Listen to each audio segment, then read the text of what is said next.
Hello साथियों, नमस्कार। Welcome to planet 4। चीन का खतरनाक खेला रेयर अर्थ एलिमेंट्स को बनाया।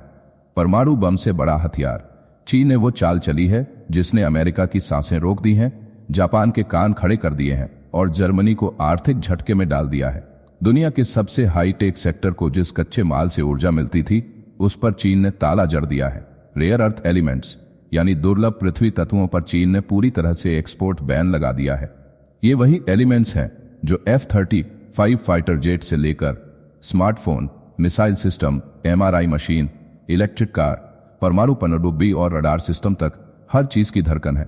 ये कोई साधारण फैसला नहीं, ये कोई साधारण 23 टच स्ट्राइक है। 2020 से 2023 तक अमेरिका ने 70% रेयर अर्थ एलिमेंट्स चीन से खरीदे। अब चीन ने इन्हीं मैग्नेटिक तत्वों की सप्लाई रोककर पूरी दुनिया को हिला दिया है। दानंजहू की उस फैक्ट्री में खड़े होकर शी जिनपिंग ने जो कहा था वो आज इतिहास बन गया है। उन्होंने कहा था, ये हमारा रणनीतिक खजाना है और अब उस खजाने की चाबी किसी और के पास नहीं रहेगी। चीन ने 7 तत्वों और भारी मैग्नेट्स पर प्रतिबंध लगाया है।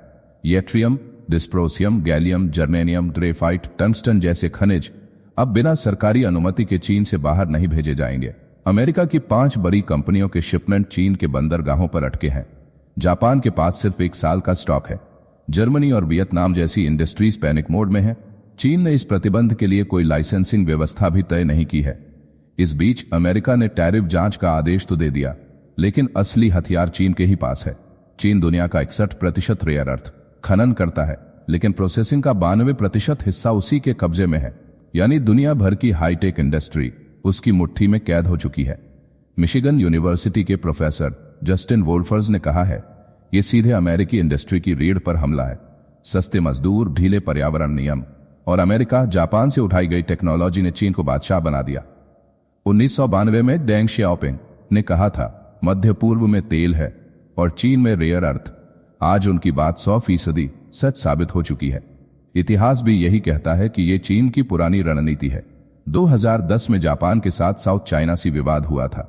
तब चीन ने 7 हफ्तों तक रेयर अर्थ एलिमेंट्स की सप्लाई रोक दी थी। जापान की टेक और ऑटो इंडस्ट्री बुरी तरह हिल गई थी। 2023 से 2025 के बीच चीन ने गैलियम, एंटीमनी, ग्रेफाइट, टंगस्टन जैसे अन्य तत्वों पर भी प्रतिबंध लगाए। अब भारत की बात करते हैं। भारत को इस बार राहत की सांस मिली है। 2023-24 में भारत ने केवल 2270 टन रेयर अर्थ एलिमेंट्स आयात किए। इसमें 65% चीन से और 10% हांगकांग से आया। भारत की सरकारी कंपनी IRAL लिमिटेड हर साल 10,000 टन के उत्पादन की क्षमता रखती है। हालांकि हमारी मांग कम है, लेकिन ये पिछले वर्षों में 23% तक बढ़ चुकी है। यानी आने वाले समय में भारत को भी पूरी तैयारी के साथ मैदान में उतरना होगा। जबकि चीन हर साल करीब 2,10,000 टन रेयर अर्थ एलिमेंट्स का उत्पादन करता है। वो कर दिखाया जिसने दुनिया को हिलाकर रख दिया। 12 अप्रैल 2025 को यूक्रेन का F-16 लड़ाकू विमान ध्वस्त रूसी मिसाइल ने अमेरिका के इस हाईटेक हथियार को जमीन पर ला पटका। BBC के हवाले से खबर है कि रूस की घातक S-400 या R-37 मिसाइल ने इस विमान को निशाना बनाया। यूक्रेन और रूस के बीच हवाई जंग अब और खतरनाक हो चली है। यूक्रेन की वायुसेना ने इस घटना की पुष्टि की। विमान के साथ इसका पायलट भी खो गया, लेकिन असल कहानी उस हथियार की है जिसने इस हाई प्रोफाइल जेट को मार गिराया। BBC के मुताबिक रूस ने F-16 पर 3 मिसाइलें दागी। इनमें से एक या तो S-400 की सतह से हवा में मार करने वाली मिसाइल या R-37 की हवा से हवा में मार करने वाली मिसाइल ने निशाना साधा। यूक्रेन ने साफ कहा, यह दोस्ताना गोलीबारी नहीं थी। उस इलाके में उनकी कोई वायु रक्षा प्रणाली सक्रिय नहीं थी। रूस के रक्षा मंत्रालय ने दावा किया कि सतह से हवा में मार करने वाली मिसाइल ने विमान को मारा, लेकिन हथियार का नाम नहीं बताया। S-400 ट्रायम्फ, जिसे नाटो में ऐसे कीस ग्रोलर खिलाड़ी बन सकते हैं, लेकिन शर्त एक है, रणनीति साफ होनी चाहिए और तैयारी फुल फॉर्म में। इतना ही नहीं, चीन ने सोशल मीडिया का इस्तेमाल करके अमेरिका में एक ऐसा खेल खेल दिया है कि बड़े बड़े ब्रांड के होश उड़ गए हैं। चीन ने वो चाल चल दी जिसने पूरी दुनिया को हक्का बक्का कर दिया। अमेरिका के साथ ट्रेड वॉर में टिकटॉक को हथियार बनाकर चीन ने लग्जरी ब्रांड्स की नींद उड़ा दी।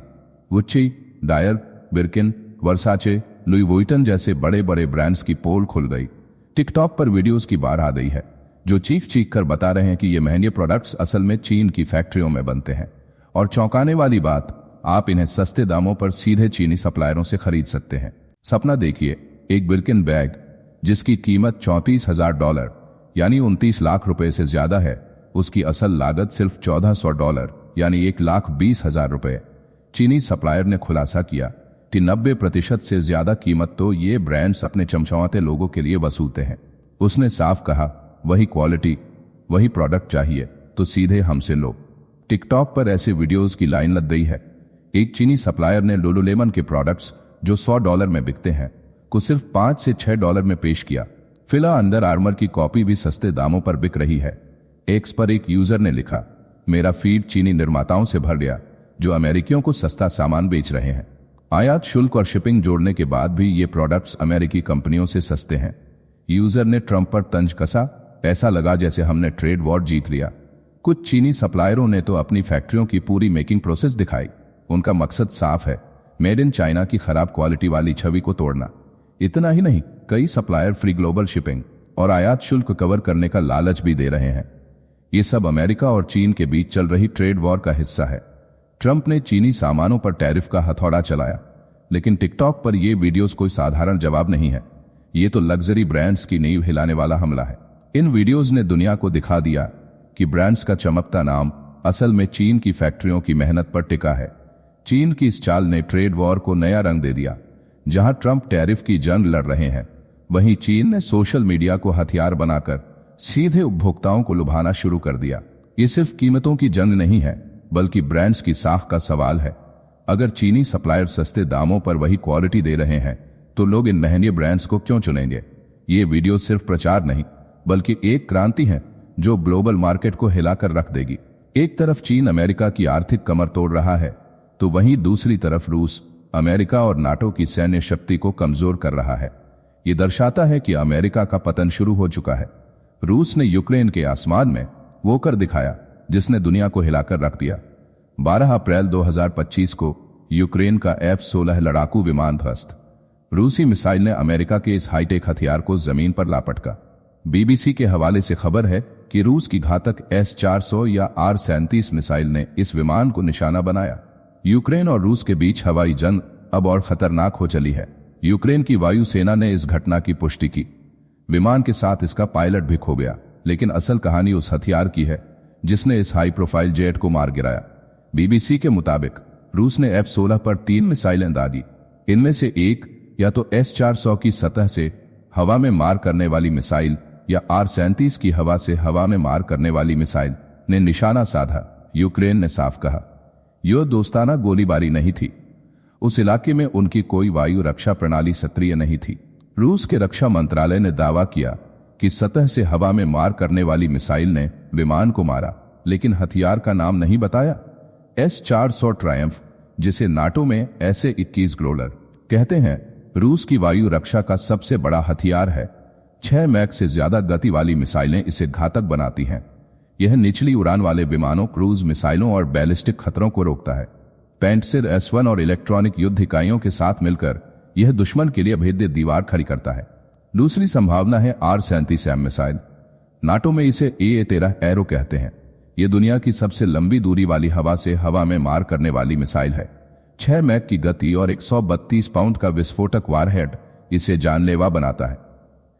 F-16, जिसे फाइटिंग फाल्कन कहते हैं, अमेरिका का गर्व है। यह बहुमुखी विमान 2 मैक की गति और 340 मील की रेंज रखता है। इसके रडार और जैमिंग पॉड इसे मजबूत बनाते हैं, लेकिन यूक्रेन में यह चुनौतियों से घिरा है।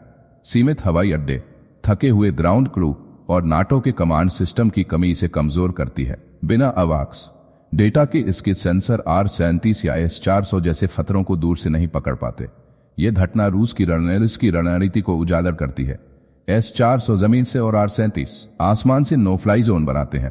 यूक्रेन के लिए यह करारा झटका है। नाटो का समर्थन और F-16 की ताकत भी रूस की रक्षा प्रणालियों के सामने कम पड़ रही है। जाने से पहले वीडियो को लाइक करके चैनल को सब्सक्राइब कर लें।